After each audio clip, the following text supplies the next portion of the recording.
Hi Tom, welcome to Food for Thought again. And this time it's because, I know, because I've been reading it for the last few weeks. You've got a new book out called The Zone and a new internet TV show out of the same name. I have indeed. It's very exciting. I've never done anything quite like this before. Never written a book quite of this nature, and never been quite as out there as I seem to be at the moment with it all. Is this working out at one book a year? No, I'm doing 2 books a year now. Okay, fair enough. How do you find the time? Well, I learned to bend time several years ago, and I always knew that people thought in different speeds. And then when I started meditating in my mid-40s, I just noticed that time and consciousness and breathing were completely interlinked. So I've been using proper time-bending techniques now for several years. But also there's loads of tricks you can play with time. So it's only an illusion that we have a forward arrow of time.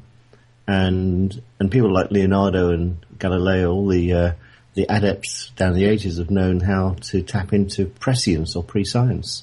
So all you do is you tap into the future you that knows the words that you haven't written yet, and you get them sent back from the future to the present, and the book pops out in no time at all. And is that how this book came about? So all the books pop out. Yeah, some of them pop out, and I'm not even aware in the present that I'm supposed to be writing a book, and they pop out. I just wrote one last year called This We Know, and I had no plans to write it. It just popped in, and I couldn't stop it.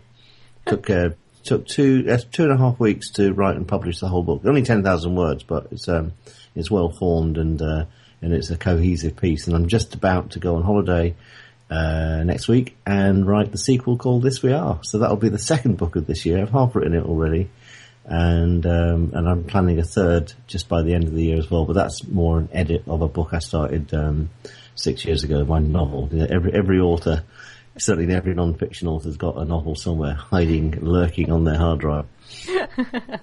Is that part finished or? Well, what happened was I started it 6-7 years ago, and then kind of my non-fiction books got in the way. But also I became a better writer by the time I got to the end of it, so I always meant to go back to the beginning and edit it. I popped a little short story version of it on the internet called Soul Wave. And then people say, I love the short story, can you finish it off? And the short story was kind of plucked from the middle of the novel. But I'm going to finish it off now, and it's a sort of layperson's guide to life, the universe, and everything, but it's told in a kind of novel story form. It's actually a love story between a Chinese girl and a dolphin, but there you go. Wow, sounds like some of my craft projects. I've still got knitting projects that I started years ago. I think that's important. I think it's important that every writer's got several streams going, and then you allow it to pop in at the right time. And I think I've always felt with this book is that it wasn't the right time to publish it, and I'd meet it again just before it needs to be published. And that's one of the great time-saving tips is never to push water uphill. Only do things when you feel in the flow. And a good example of that is The Zone. I knew I was going to write it this year. That was a kind of planned book. I always seem to have a planned book and a kind of not planned book, if you know what I mean. But I started writing it on the 21st of March, which is the equinox. And I had it published by the summer solstice. And I found out that I realised after writing 6 books that I'd always written them in spring. So I don't even try and write a book now until spring comes and I spring forward. It just seems so natural. Superb. And is the internet TV show inspired from the book? Yeah, it came about by it. Yeah, I got approached by a proper TV company to record the show. They're kind of, I don't know what's happening with them at the moment. They've kind of gone a bit quiet, but I always planned for the proper TV company, the proper TV program to have excerpts on the internet. So all I've done is I've brought that forward and doing the excerpts first. And we might go into the studio probably next year. But again, it's because of timing. The reason it's not happening right now is not because it's wrong commercially. It's just because of certain things have to be put in place to make it all flow, and I'm very relaxed about that now.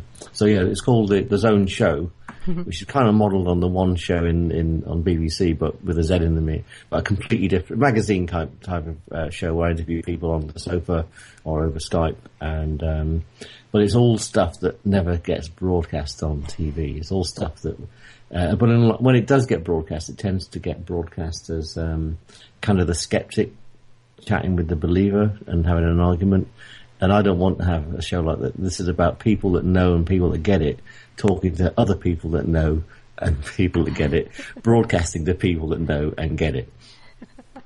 So effectively, you're almost addressing the balance in media. Exactly. Say, look, if you don't get it, we'll watch the other channels, and if you do get it, this is the one to watch. Fair enough. Now, in the book, you start by telling us that the zone is a magical place where we are super creative and super productive. Why? Why is that the case? Well, one of the issues with the zone is that when you're in it, you don't really know you're in it until you get out of it. So it describes this place where things do flow easily. You know, let's say a sports performer is performing at their peak, or someone on stage, a musician is just sublime on stage and does their best performance.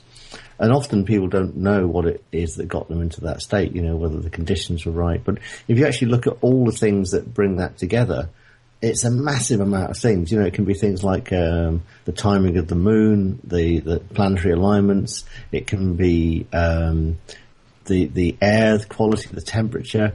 But specifically, it's always about the person being in their unconscious competent state. So they're so practiced at what they do, is they're not putting any conscious thought into the production, into the output. They're just there doing it. And that's why I call it a magical space, because it feels like when you're delivering it, it feels like magic. So it's almost effortless.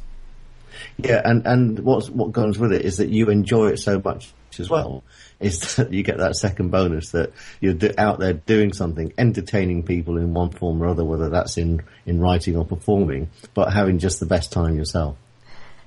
And there'll be a lot of people out there who are fairly sceptical about planetary alignment and the moon. I was, when I first started looking into all of my healing arts, and I had to kind of eat my words as I've worked on cases over the years. Why do you think that's still the case? Well, I think because I love astronomy, so I personally am very sceptical about a lot of astrology, because I think of a lot of astrology is bunkum. And down the years, it's just been, I guess, abused. But underneath, sort of base level astrology is a lot of science. And what I want is a debate between astronomers and astrologers to work out why all this stuff works. And it's kind of slightly mystical as well, but without taking the mystical angle in, which I'll explain in a minute. Just the gravitational pull of things will have an effect on us. So if you think about the moon, for example, then the moon is our closest astronomical body, and we know that it affects the tides greatly. And tides are made of water, but also the Earth's surface goes up and down. You know, so I think the Earth's surface goes up and down by about 6 foot, and because we're 70-80% water, it has an effect on us. And I found out that the moon has an effect on our creative selves as well. So from new moon to first moon is a good time to work on ideas, and then the first quarter, then from first quarter to full moon is a good time to think about what we can do with those ideas, and then from full moon to second quarter is a good time to test our ideas out, and then from second quarter to new moon is a good time to act. And when you do this, it just again seems things go in flow. Now it could be that there's two reasons for it. One is that that's a nice logical sequence to go through with any idea. You know, go from the idea itself into dreaming what it can do for you, evaluating your dreams, and then acting. Or it could be that the moon has got a real effect on our consciousness. And it's no accident that the lunatics come out of the asylum at full moon. And they found also that healing now they've had a scientific study recently that healing is better at full moon as well. So if the moon can do that, and the moon's a relatively small body but quite close to us, then what about a massive body like Jupiter? And it's known now, for example, that the sun is one of the main reasons for earthquakes on the Earth is coronal mass ejections on the sun, and there's a fantastic site that does space weather every day that I tune into, which is just amazing. And it literally, they predict now, because they've got spacecraft which are halfway between the Earth and the sun, so you know one's coming before it hits. And they're finding massive correlations now between things going on the Earth and things going on the sun. And we'll find that all the other planets have maybe less effect than the sun and the moon, but Jupiter certainly has got a massive effect. So the outer planets got a massive effect. And I just want an open debate about it so we actually understand why all these things work. But I think at the same time, some astrologers are kind of trading in bunkum. But the other extreme is you've got some astronomers that are so left-brained and so sceptical that they're not getting it either. And what I want to encourage is a debate. So my daily stars in the tabloids, you're telling me they're not right? Well, they're right for some people. You know, if you say something generic enough, then for a 12th population, it'll be about right, wouldn't it? You will meet someone today, and it'll be quite interesting. I think that might apply to a few people. So do you think that artists and musicians and writers effectively, those who are or have a higher sort of creative propensity, they tend to get and stay in the zone and understand it far more than the general populace? Yeah, and classically, I mean, let's take rock musicians as a breed. The stereotypical rock musician will drink and take drugs to get into this high state. So, and what the high state is of course letting the conscious mind go quiescent, and all your fears and worries abate, so you can just perform and be sublime. And obviously, if you're jamming with other musicians, then being in that kind of state may be useful. But what's kind of interesting is that by using meditative techniques, you can get into the same natural high, but without the addiction and all the things that go with that kind of lifestyle, if you know what I mean. And by the way, I'm not a killjoy or anything. People can do whatever they want to do with their lives and with their bodies. But why not get into that state naturally? If you want to take the odd drug on top of that, then that's down to you. But from my perspective, just breathing and being in that meditative state gets you into that space. And then you add onto that things like, well, okay, I'm going to write this book, I'm going to perform, deliver this workshop. Maybe I'll think about the seasonal timings of it. I know I'm more creative in the morning. I know it's a good time to write a book in spring. And in the meantime, I kind of synchronize my marketing activities and the workshops I deliver to the moon phase. And it seems to work. I feel nowadays, though, that due to stress and work, so many of my clients struggle to actually empty their mind truly and just really don't understand what it would be to live and work in the zone because they can't even stop the chatter. Well, I think that's the other important thing is we've got to understand is the chatter is not just from the mind, but it's from mind centers all over our body. So fears, for example, come from the gut mind. Anger will come from the heart mind. And so we're not just a being with consciousness sitting in our heads. We've got mind centers everywhere. And in fact, we're tuned into consciousness outside our body as well. And kind of a realization of the impact of all the thought forms on our being is really important. And as you know, we can heal so many classical physical diseases by addressing the thought form that might be behind it. So I guess again, I want to cause debate and research into how we can be better people by addressing our thoughts, and not just better in terms of our physical capabilities, but also in our productivity and creativity. So the key to those people is to just take 5 or 10 minutes every day in some kind of mindful activity. That can be going for a walk in the park. It can be formal meditation. It might be Tai Chi or yoga, or a hobby, painting, drawing, writing. It's just something that gives you some me time is the key to all of this. And what I found is that every single minute you devote to that activity multiplies to about 5 or 6 minutes in terms of productivity gain. So when I first started meditating in my mid-40s, I couldn't switch my mind off. And I thought, there's no way you've got time, you're a busy guy, to waste 10 minutes every day. And now if I don't spend 10 or 20 minutes every day in meditation, my day goes worse. So I have better days when I take 10 or 20 minutes out. And if we all do that, I think then we're going to be living in a much better world. I heard a fascinating interview just recently about he was either a scientist or a professor who effectively worked alongside the Navy SEALs, and they were training them to use their gut instinct and to tune into their body, so that when they had to make a decision and they weren't clear about going into somewhere, they would actually tune into themselves to know whether it was going to be okay for them to do it and for them to make decisions. It was just a fascinating interview that I listened to. And, so listening to the gut mind, you're talking about the gut mind. We don't listen to it anywhere near enough.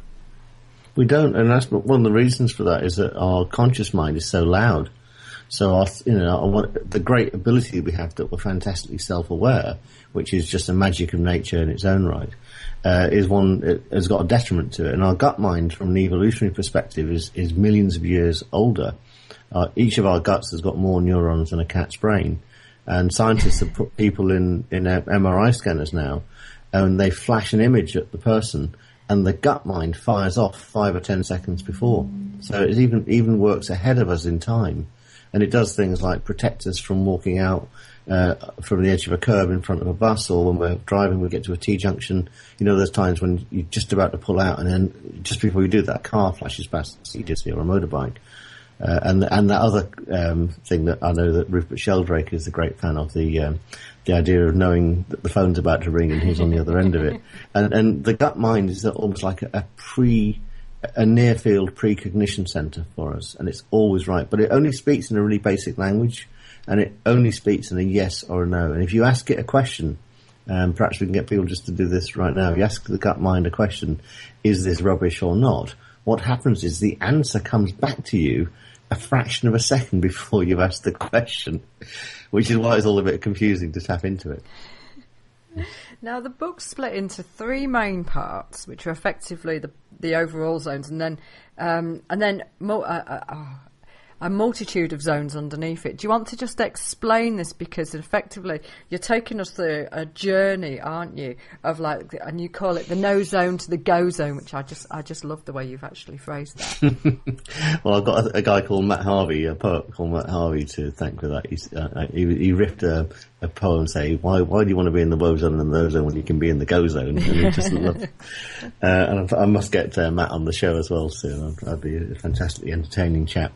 But yeah, so the idea is that I describe first 6 zones that we're in when things are going really, really well, and the attributes that we have when we're in those modes of performing and creating, making the right decisions, being in the time zone, being there at the right time, at the right place.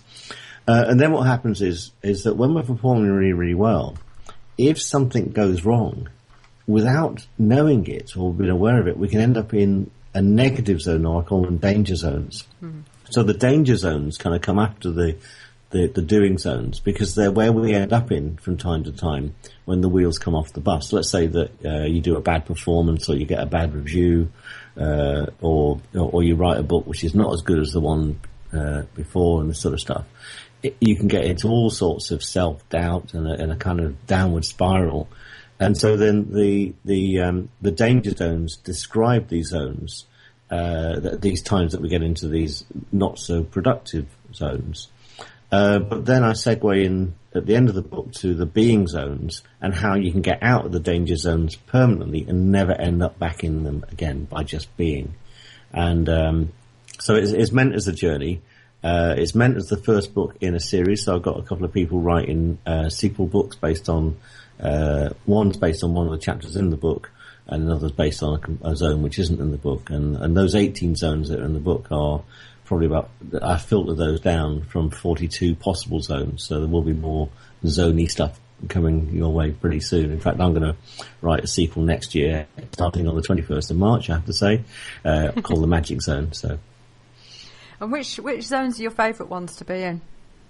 Oh, well, I live in the magic zone all the time. So I live a magical and charmed life, and I'm thankful to all the people that helped me get there, and all the people that seems to gather around you, such as your good self. So I like the magic zone.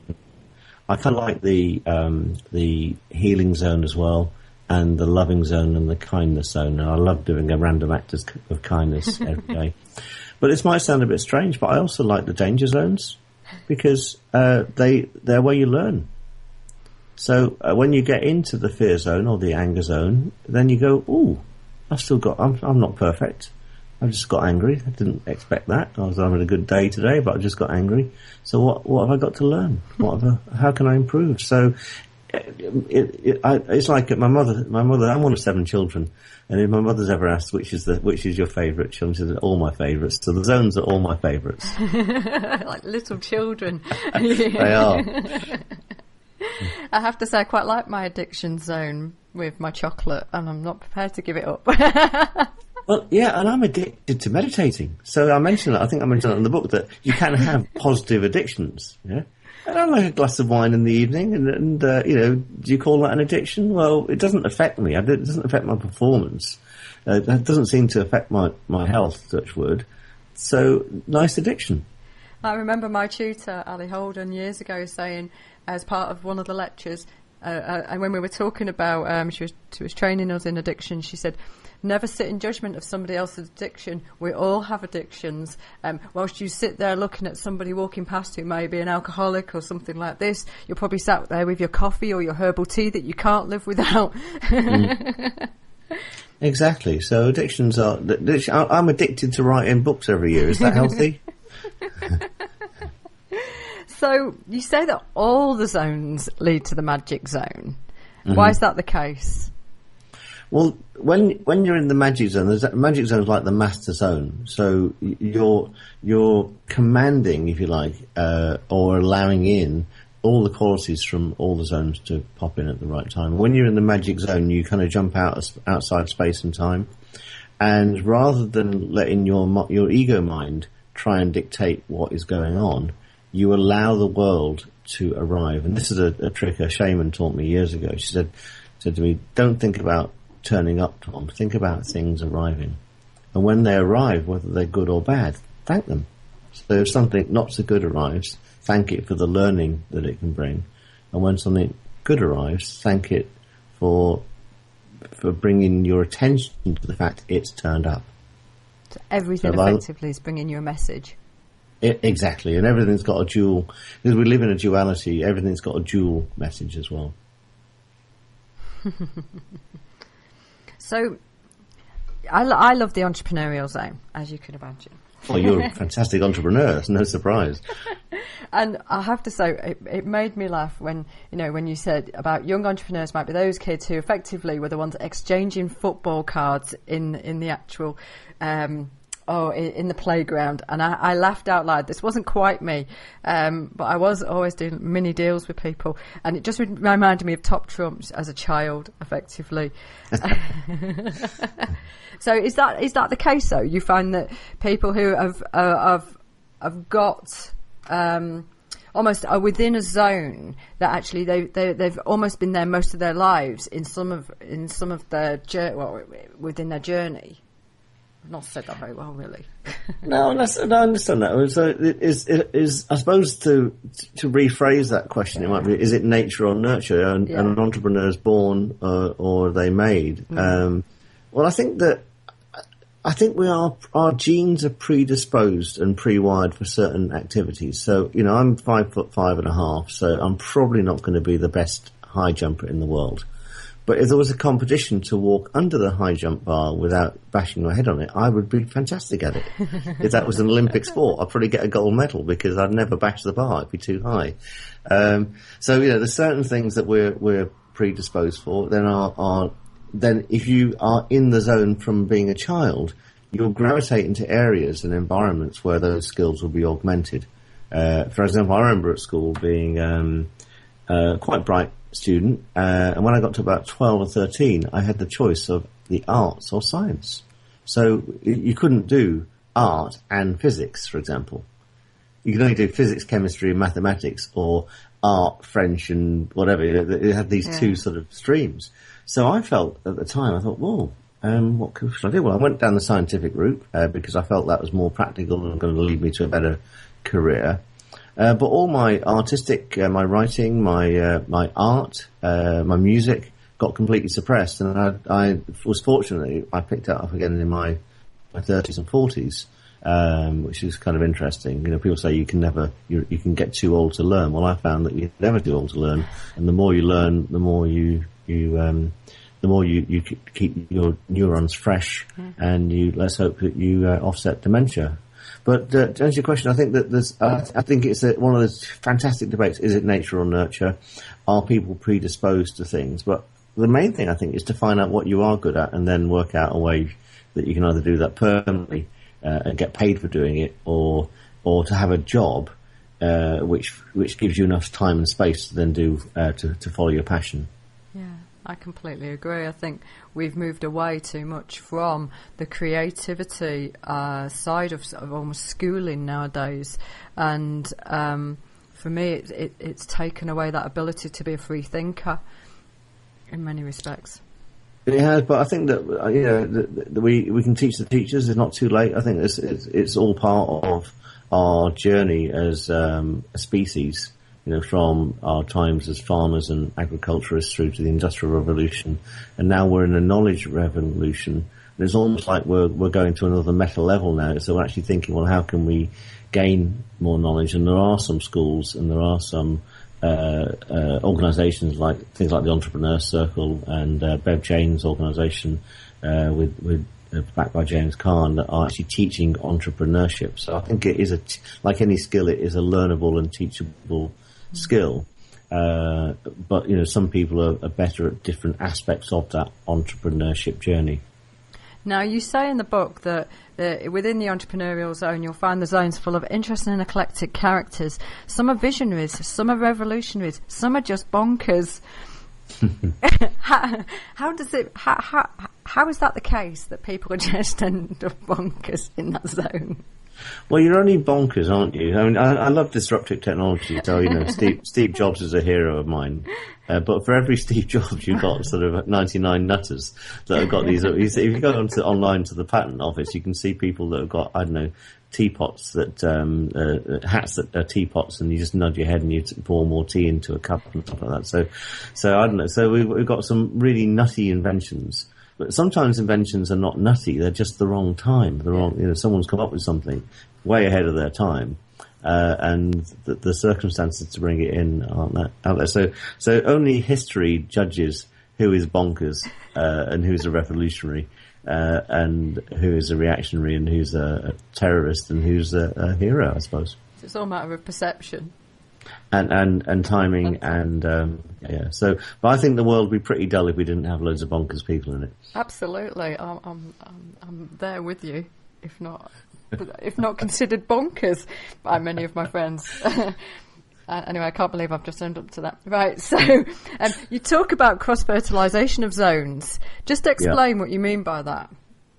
Well, yeah. When I wrote the book, I kind of mind mapped all the zones I wanted to explore. And I said I filtered out that virtually every English word goes with zone, so you can have the aardvark zone and the banana zone. But I had 42 kind of reasonably sensible things that go with zone, like parking zones and public zones and this sort of stuff. And they didn't make it into the book, but the ones in the book were my sort of filtered list. But I've always, all my books have got like a meta layer to them. So I knew that if I had 18 zones, then they could be combined together 18 factorial ways, which is 18 times 17 times 16, which is trillions and trillions of different ways. And then while I was driving along one day in that meditative state, an idea came in, and it came in, so it didn't come from my consciousness, it came from externally, so either it's my future self or the collective.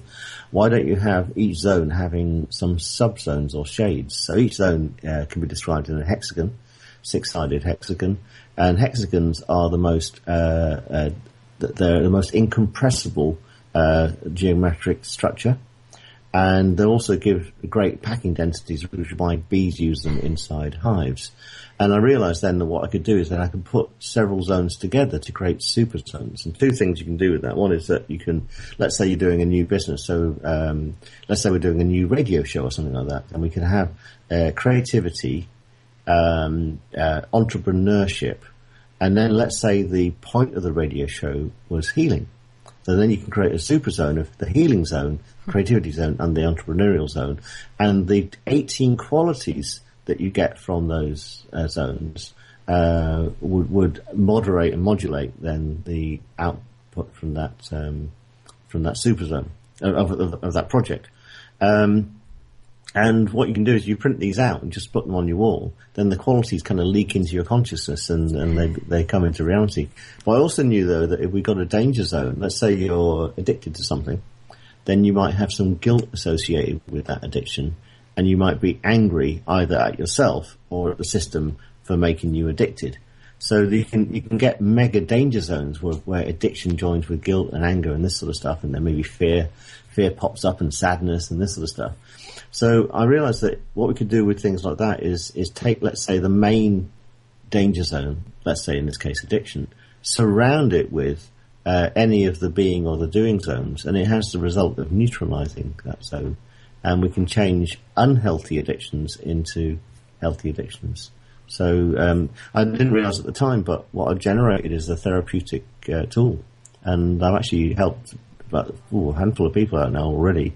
And the book's only just out creating personal super zones for them, and they found them so magical, and that they moderate and modulate their consciousness and change their behaviour within hours.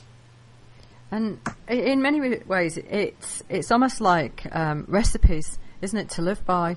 I've seen it as an extension of the flavours of thought in some respects. You created recipes there, and I see it almost in the same sort of construct again within this book. Yeah, it's very magical, and it kind of sits between the flavours of thought and the work I'm going to do next year on exploring the magical zone. So the flavours of thought are kind of interesting because they describe our thought patterns in it's like deconstructing our thought patterns, and clearly you can understand which thoughts come from our heads, which thoughts come from our other mind centers, and which thoughts are external. And once you start to deconstruct your thoughts, then you can pay them the respect that they're due. So you mentioned about soldiers and trusting their gut. Then I would rate my gut messages as being very, very high. I'd rate messages that come in like that idea about the hexagon very, very, very high. And I'd rate my own ideas, things I consider my own thoughts, well, they might be fantasies or dreams, so just let them abate a little bit and let the high quality stuff come in from the other mind centers. And so that was like, if you like, a deconstruction of our thoughts. And then what we do is we then take that deconstructed, that person working in that deconstructed way, and then apply them into one of the zones, and then you end up by natural osmosis into the magic zone. Everything does lead to that magic zone. It does, yeah. And the magic zone could lead to somewhere else as well. So the magic zone is it's kind of interesting when you have, if you to look at a cube, if you were to draw a cube, a wireframe cube in 2 dimensions, say at an angle, it looks like a hexagon. So a hexagon kind of morphs into a cube, and a cube, we live in a cubic environment. We live in this sort of 3-dimensional world. And so it kind of describes who we are, what we are, and the journey that we're going on. Now, what's the benefit of creating your own super zone? I think what happens is, let's say you were to pick out several zones that you wanted to use in your work or in your life and print them out. What happens is if you put them on the wall and you saw them every day, it actually creates a change in your world. So your unconscious mind picks up on it, and all the qualities you need to be successful leak into your world, and all the serendipities, all the external resources that you need to be successful, you bump into them and you notice them. So a classic way of looking at this from a kind of scientific perspective is that you're tuning your reticular activated system to notice them, your RAS. So your neurons are more tuned to things that can help you and untuned away from the things that are maybe not so desirable. So, or desirous. So the super zone itself just brings to the fore the things that are useful to you and allows the stuff that aren't useful to you to kind of float into the background. Messages out there, isn't it, effectively, of what you want to happen and almost moulding your reality. Yeah, but there's some magic in the geometry as well. So, every geometric structure's got some geometry, some magic to it. And when when I had that drive where I came up with the hexagon idea, just as I got home, a car, which I couldn't really make out the driver, or I couldn't make out the make of car. It's like an Eastern European cream car, not a modern car at all. It just drove past me, and the number plate was HEX.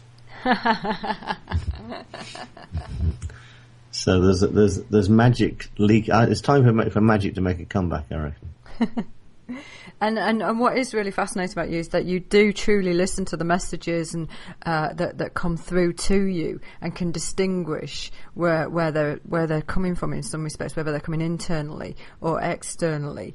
But most people would struggle with that. And I know that from my clients. They struggle to quiet their mind enough to even hear anything beyond all of the busyness that they've got going on. Mm-hmm.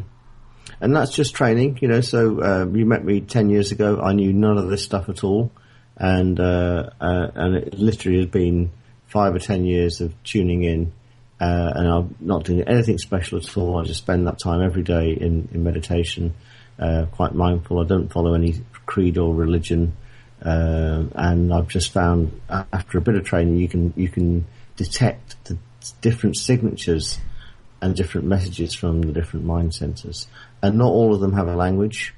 So, for example, your vision, your external vision might come in as an image. In this case, it was a hexagon, and this aviary, this hive of bees, the honeycomb of bees. Sometimes some people are clairaudient, so they get a word. I occasionally get a clairaudient word, but that's quite rare. And other people get a feeling, they're clairsentient, they get a feeling they're more tuned into their internal mind centers when that happens. So I think one of the things that I'd love to see in schools is not that we are trained in our 5 senses, but our six senses are actually trained. So clairaudience, clairvoyance, claircognizance, clair-olfactory, clair-gustatory, and I mentioned clairsentience. So there's 6. We've got 6 other senses that are not largely recognised, and our loud conscious brain masks them all. So if you're thinking all the time or speaking, you mask the signals coming in. So that's why that 10-20 minutes of me time every day is really important. What's the best way through the zones? The best way through the zones, yes, is to do something and make a mistake, end up in a danger zone, learn from being in that danger zone, and then learn how to live in the being zone, so you never have to end up in a danger zone again. Now, when people buy the book, they actually get the e-learning course. My understanding is for free. They do, yeah. Okay, smashing. So yeah. Do you just want to tell people how to get in touch with you and where they can find you on the net? Oh, thank you. The easiest way to find me is through my website, which is www.tomevans.co. That's not .com or .co.uk, it's just .co. I hang around on Twitter and Facebook under the moniker of The Bookright, so that's like a playwright book with a book in it. And if you type in Tom Evans, The Zone, into Google, you'll find the book. It's available in print and for Kindle. And in the e-course, you get an audiobook version as well that you can download and listen to in your car or on your MP3 player. So, so the e-course is, I'm kind of doing because my background's BBC engineer, I'm kind of doing a multimedia experience for it. So you can get aspects of The Zone in audio, text, Kindle, print, video, and all sorts of things. Absolutely awesome. It's been absolutely fantastic, as always, to interview you, Tom. Thank you very much for coming on Food for Thought. Oh, it's always my pleasure, and very tasty morsels we seem to cook up too.